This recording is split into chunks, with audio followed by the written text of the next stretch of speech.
It is Taco Thursday, and it is time for 7.6 solving. All right, we're going to put together our half angles, our double angles, our Pythagorean identity, all sorts of awesome stuff, all into solving advanced trig functions. I'm psyched about it, okay? I just had myself some quesadilla tacos from Tacos Locos. It's their new menu item. It was delicious. All right, some tips. I'm not going to go through all of these, but I'm going to go through a little bit of a refresher here. A couple of the main ones that I want to point out. And I'll use a bright color for that. So, big thing. If factoring, must set it equal to 0, right? We got to remember that, okay? Another big one. Do not cancel your trig functions. You'll lose something, right? You're going to end up with multiple answers in these, most likely end up with multiple answers. Because if there's a solution in, like, say, quadrant 1 for sine where it's positive, then you're also going to have that in quadrant 2 where sine is also positive, right? Feel free to pause and take a look at these, maybe write them down, screenshot them, whatever you want to do so you can have them handy as you're going through some of these problems. Otherwise, let's hop to example 1. So this first one here. We want to solve 2 cosine of theta plus 15 equals 1 for theta being between 0 and 360. All right, so if I were to say, like, let's divide by 2 first, right? I'm going to divide by 2. So now I have cosine of theta plus 15 equals 1/2. And if I were to say, so this is a cosine sum situation, right? So I could break it up like this, but when I have this here, sine of 15 isn't some nice value, so I can't do anything with that. I don't have any common factors here. I'm kind of at a dead end, right? So we're not going to want to go this route. But instead, what if I were to say, use some U substitution? And let's go with a different color here. Let's say I let alpha equal theta plus 15, okay? Now, let's go ahead and solve this trig equation. So when does cosine equal 1/2? Well, that would be at, so alpha would be equal to 60, and alpha would also be equal to, let's see, that'd be 300, right? Awesome, so we're getting somewhere. However, that's what alpha equals. Well, what does alpha also equal? Alpha also equals theta plus 15, so we got to plug that back in. So the substitution, I think I said U substitution earlier. I did alpha substitution in this case. Sorry, I misspoke. That helps us get this into, say, taking a problem that we don't know how to do and changing it into a problem that we do know how to do. So although when we were first introduced to this concept of U substitution or variable substitution, it seemed like, well, what's the point of this? Like, I could kind of just figure this out. That was the case for easier problems, but as they get more complex, this allows us to change it into something that we do know how to do and go about our wonderful merry way here. I love it. 275, boom. Dunzo with that one. I said 275. Let's go 285. Subtraction is hard, right? There we go. Awesome. Fantastic. End of that period. I'm going to keep rolling because the math don't stop. The math don't stop. All right. Question 2. We can actually look at this one in a few ways. We have cosine of 2 theta is equal to 1/2. And theta is restricted between 0 to 2 pi. We're going to show this algebraically as well as graphically so we can see what the heck's going on. All right, so you can see on the guide notes key, this is going to be done in a slightly different way. I'm going to do a different way just so you can look at both aspects there. So if I have, say, cosine of 2 theta equals 1/2, I could set, again, let's say alpha equals 2 theta. So I'll have cosine of alpha is equal to 1/2, okay? Now, let's see here. So that would be, again, at, well, we are in radians this time, so that would be what? Pi over 3. And pi, let's see here, would be 5 pi over 3. There we go. So I end up getting that, but that's, again, remember, that's what 2 theta is equal to, right? So 2 theta equals pi over 3, and 2 theta equals 5 pi over 3. So if I divide by 2, I end up getting theta equals pi over 6, and theta equals 5 pi over 6. So there's 2 solutions here. But here's the kicker. Are you ready? We're restricting theta to 2 pi, but we're dealing with 2 theta. So we need to now expand this domain for 2 theta. So we got to double everything. Now that becomes 4 pi. So we're actually talking about 2 revolutions here. So I now need to find coterminal angles for each of these, okay? So I'm going to have pi over 6, right? I'm going to have 5 pi over 6. Then coterminal of pi over 6 is if I add 2 pi, so that becomes 13 pi over 6, right? If I do add 2 pi, that'd be 12 pi over 6 added to it. And then again, adding 12 pi, that's going to be 17 pi over 6. So a couple parts here. One, I solve for that, basically that 2 theta being pi over 3 and 5 pi over 3, which gave me the pi over 6 and the 5 pi over 6. But I also had to expand that domain because we're talking about 2 theta, not just theta that we were solving for, okay? Now, I think this will help also looking at it graphically as to why do I have these 4 solutions? Well, think about what's happening for cosine of 2 theta. That is a horizontal compression, okay? So meaning for one period of that cosine function, it takes half the amount of time. So it repeats itself at pi. So over the course of 2 pi, it's going to repeat itself twice, giving you double these solutions. That was a lot to visualize in all words. Let's graph it. So I've got it all marked out here. We got 1 and 2. So cosine, we know, starts up at, right? All righty. And then, as we said, we've got, let's see here, a horizontal compression. So I'm actually going to be here, and then all the way down here, then back up in the middle, and then up here. That's 1 period. And then we're going to come back down. And there we have our wonderful cosine function. Now, we wanted to find out when does that equal 1/2? Well, how about this? Check it out. I'm going to take a ruler, put it at the 1/2 there, which is conveniently one of my tick marks since I scaled it by halves. And I'll throw a little light blue line going through there. I guess that's close enough. Boom. All right. So how many times did it cross? 1, 2, 3, 4. And those would be the values that we got. Okay. We could see it crosses 4 times. We had 4 solutions. That makes sense. And if we were to approximate those, we would know that this is about pi over 6, right? Because this is pi over 4 right here. So a little less than that. So on and so forth. Okay. So an algebraic and a graphical representation. The notes key has this done using one of your identities. So what they did, 2 cosine squared of theta minus 1 and solved. And then when you square root, you end up getting the plus or minus. You get all 4 answers that way. So cool, awesome, fantastic. Let's continue. That's enough talk about that one, shall we? All right. So number 3 here, we got cosine of 2 theta minus sine of theta equals 1. We got different wavelengths, right? We got 2 different functions going on here.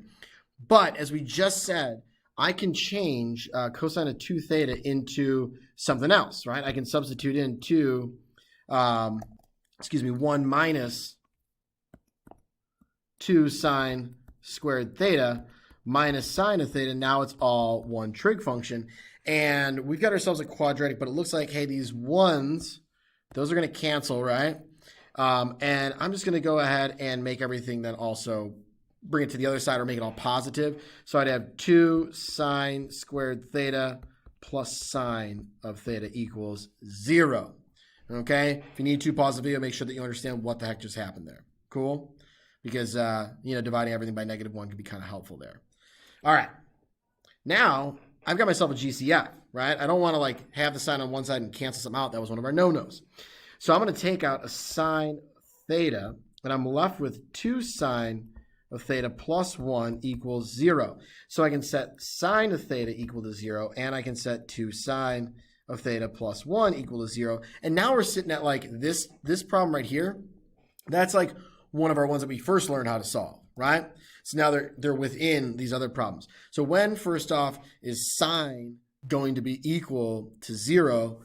That is going to be at 0, and we're in radians pi. So there's 2 of them there. And then the other one we still have some solving to do. So I'm going to have sine, this is equals -1 divided by 2, and I get sine of theta equals -1/2. I like it. So when does sine equal negative 1/2? Well, it's going to be negative in the third and fourth quadrant.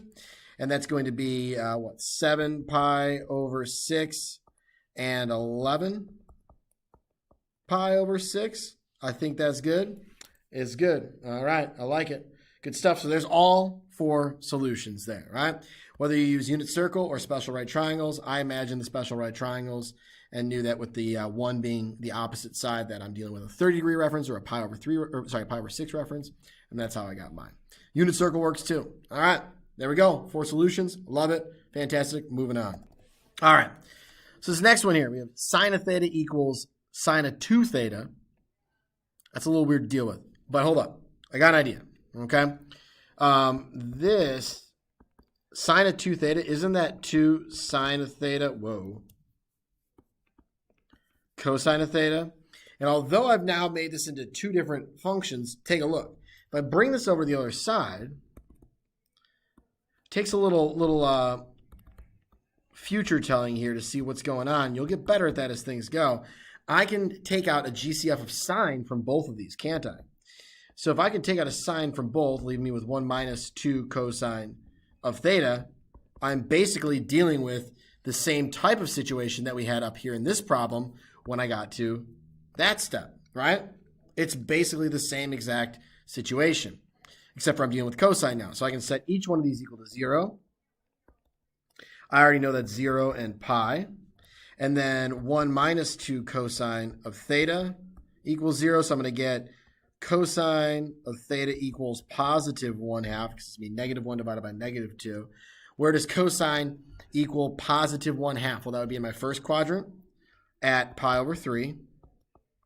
And in my fourth quadrant at 5 pi over 3. Beautiful. Fantastic and wonderful.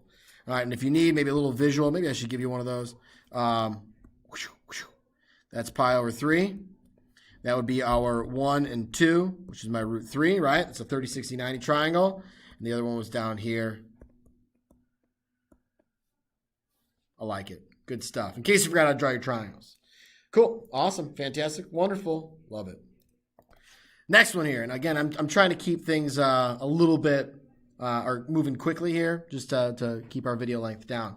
Okay, hold up. My goodness. Tangent now? We're doing tangent now? Are you crazy? I'm not crazy. I'm excited. All right. So tangent of 2 theta. Let's address that first. How about? Let's see here. 2 tangent of theta over 1 minus tangent squared theta, right? And that's going to equal 3 tangent theta. So now at least I'm just dealing with of theta, and not 2 theta, right? Perhaps this will help. I got a fraction though. I want to deal with that. I'm going to multiply by 1 minus tangent squared theta on everything. So 1 minus tangent squared theta, 1 minus tangent squared theta. When I mean everything, I mean both sides. So that cancels it. And now I'm left with 2 tangent of theta equals, and I'm going to distribute right now because I'm crazy like that. 3 tangent theta minus, oh boy, 3 tangent cube theta. Had to pause. People came in. All right.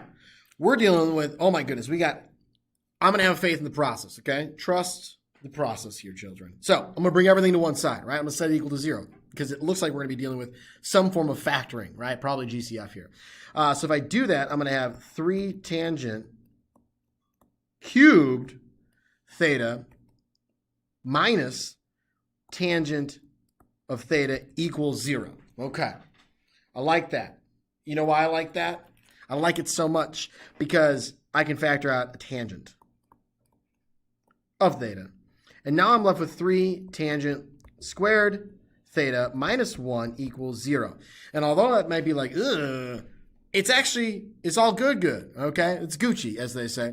So I'm going to switch colors here so it doesn't get lost in the lines of work. So now I'm going to have tangent of theta equal to 0. And I'm going to have 3 tangent squared minus 1 equals 0. And we've solved, almost forgot my theta, we've solved those before. I'm going to deal with tangent equaling 0 right off the bat here, okay? That's y over x, right, or sine over cosine. So when is sine equal to 0? That would be at 0 and at pi. So, and we are in radians. 0, comma pi. I like it. Good stuff. If you're ever like, hey, man, when does that happen? Like you forget, like because it's been a little while since unit circle. I think tangent is slope, okay?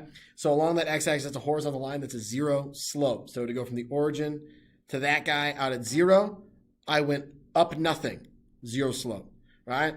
And to the left, 0 slope. At least that's, maybe I'm crazy. I don't know. I like to relate it that way. Next one. I'll keep them separate. So I've got to add 1, divide by 3. So I'm going to have tangent squared theta equals 1 over 3.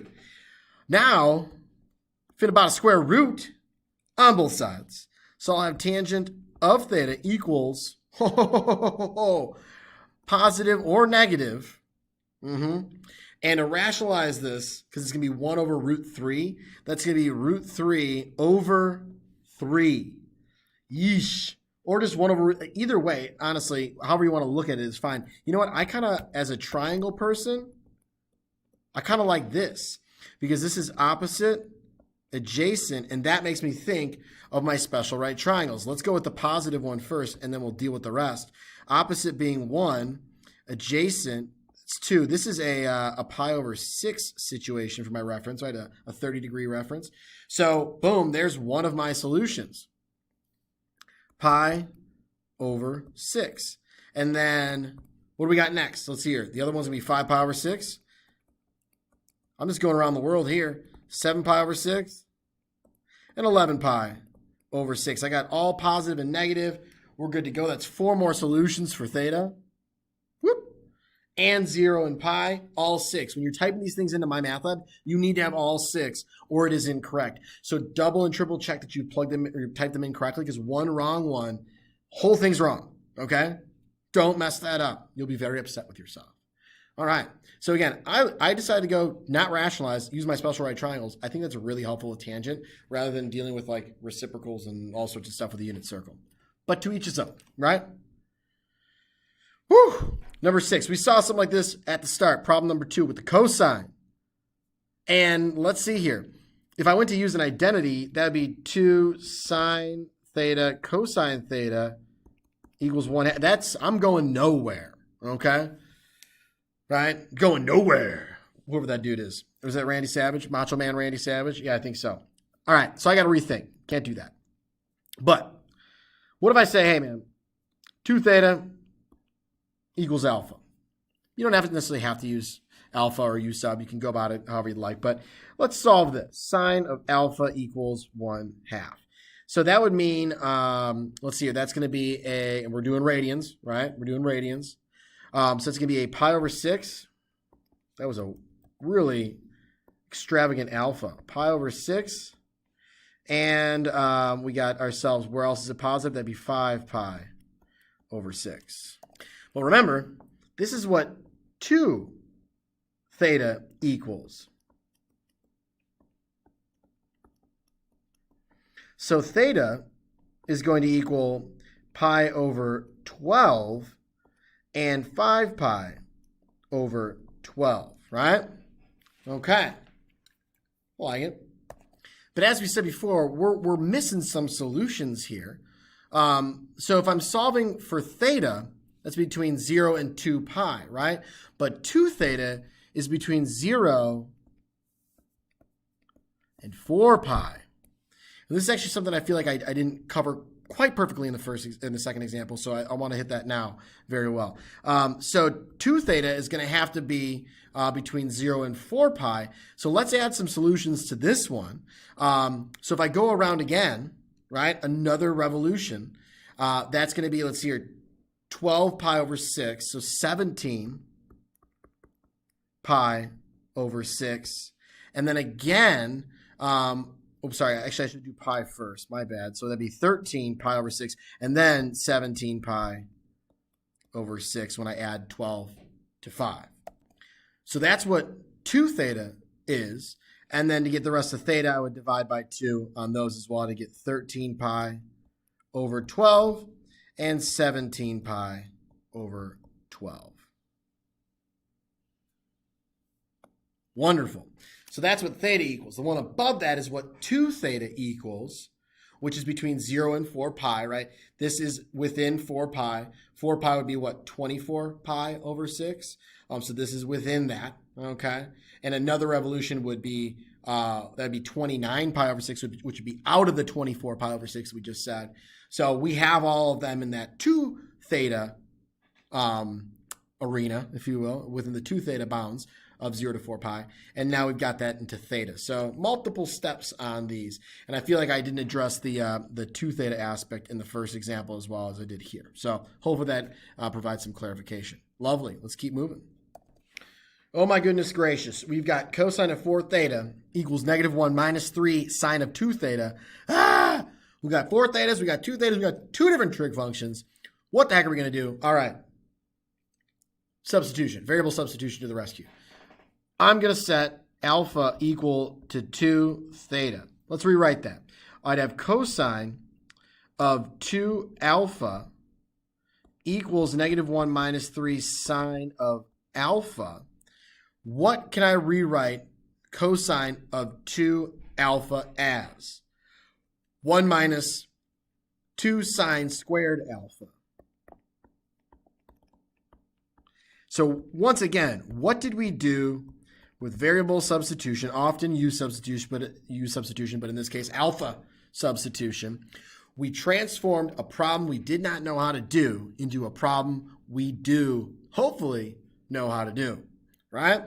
Okay, so I've got myself a quadratic situation going on. Let's bring everything to one side. I'm going to go to the right side because I want my leading guy to be positive. So I'd have 0 equals 2 sine squared alpha, and then I'd have minus 3 sine alpha, and then minus 2. And if it makes you feel a little more warm and fuzzy inside, feel free to just pop that 0 over here. I feel like you might feel more warm and fuzzy inside if I had the 0 on the right. So that's cool with me.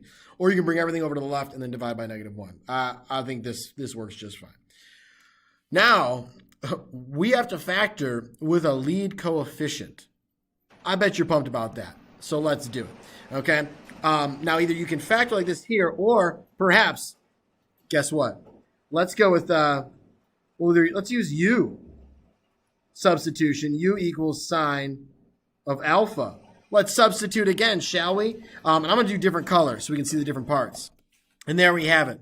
U is equal to sine alpha. So now I have 2u squared minus 3u minus 2 equals 0. And I'm going to go ahead and factor. Now, either you can do rainbow method, guess and check, whatever you want to do. I think a lot of you use rainbow methods, so I'll go with that. Let's see here. We got 2 times -2, it's -4. So we're going to have -4 and +1 as my numbers. So I will have 2u squared minus 4u plus u minus 1, or sorry, minus 2 equals 0. Group them. Factor out my GCF. 2u times u minus 2, and then plus 1 times u minus 2. So I've got 2u plus 1, and then, we have u minus 2. All right. But we got to substitute. So I'm going to bring it back up here. Now we're going to substitute that sine alpha back in. I'm going to change colors again so that we're going from like part to part in these. So I would have 2 sine of alpha, right, plus 1. And then I'd have, so your sine of alpha minus 2 all equals 0. Lovely.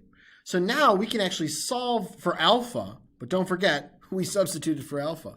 So I'm going to have 2 sine of alpha plus 1 equals 0, and sine of alpha minus 2 equals 0. And I'm running out of a little room. I'll scooch it a little bit.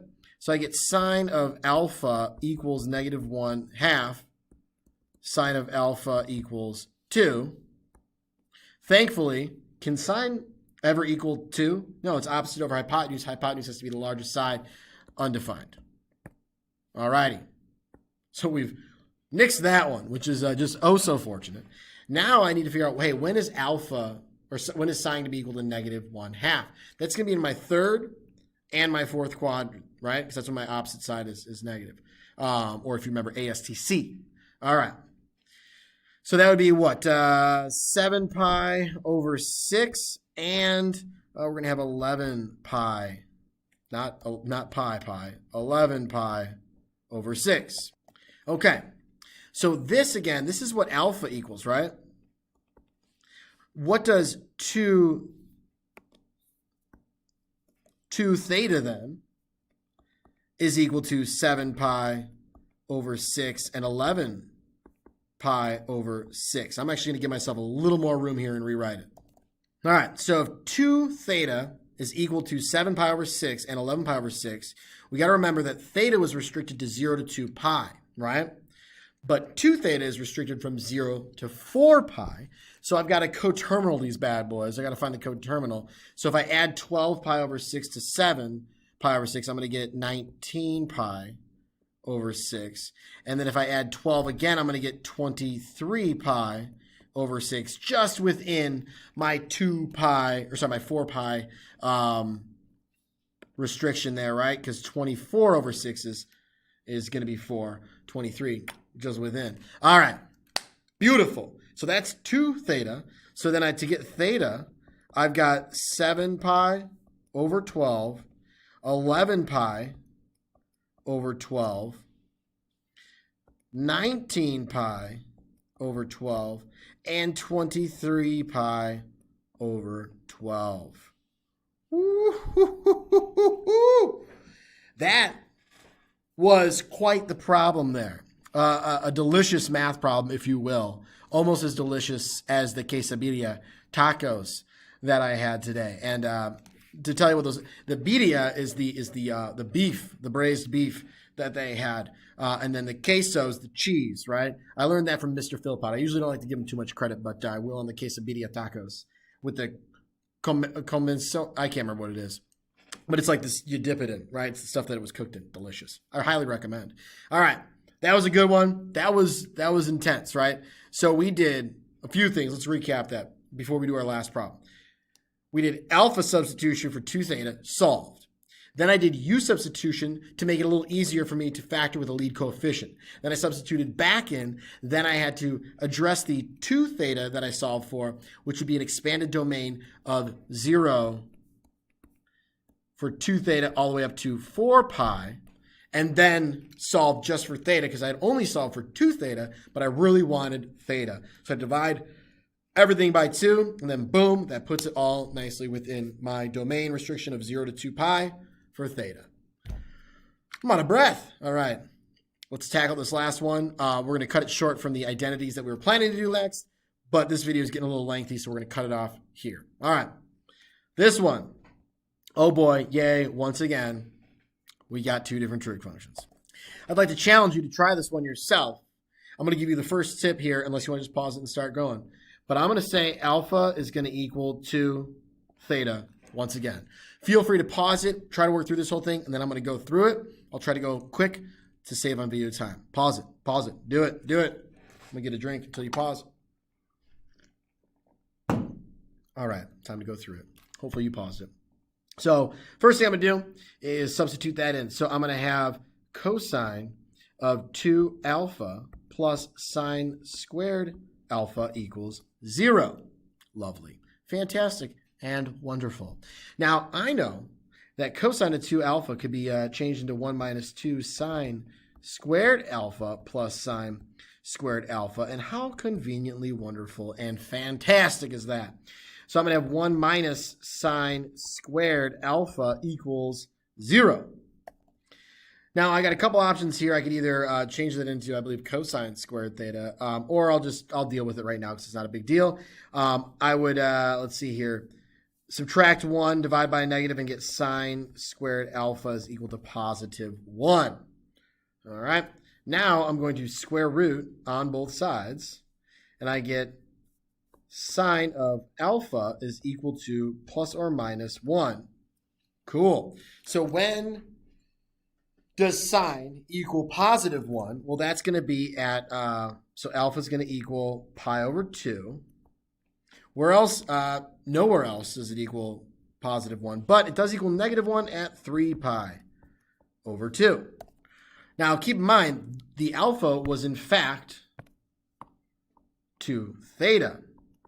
So 2 theta is equal to pi over 2 and 3 pi over 2.